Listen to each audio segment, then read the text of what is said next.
Hello mga kapakners! Welcome back to our YouTube channel. It's Pakners Farm Vlog, ang kapakners nyo sa pag-aayupan. So ayun na nga mga kapakners, pati ang pag-aalaga ng gansa ay pinasok na rin namin. Nagsimula pa ako sa pag-aalaga ng mag-asawang gansa. Nangitlog po ito ng 3 at isa lang po ang napisa, which is kasinlaki na po nila ngayon. And then, matapos ang ilang mga buwan, nagkaroon po ulit, nangitlog po ulit sila ng 5. Ngunit 3 lang po ang napisa. Sadyang maselan po ang pagpaparami ng mga gansa. Hindi naman sila maselan sa mga pagkain dahil kung ano-ano lang din naman ang pinapakain namin sa kanila.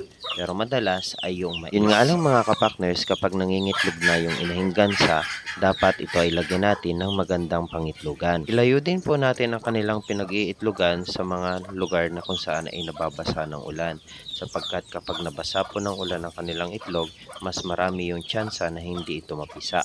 Nga pala mga kapakners, kapag may inaalagaan din tayo mga ibang manok tulad ng native chicken o kaya free-range chicken, ay mas magandang ihiwalay po natin ang ating mga alagang gansa dahil nangaaway po ang mga ito. Hindi makakatuka ng maayos ang ating mga alagang manok dahil sila po talaga ang naghahari sa lugar ng inyong pag-aalagaan. So, paano mga kapakners? Ilan lang ito sa mga basic tips sa pag-aalaga ng gansa. Kita-kits ulit tayo sa mga susunod kong video about sa pag-aalaga ng broilers.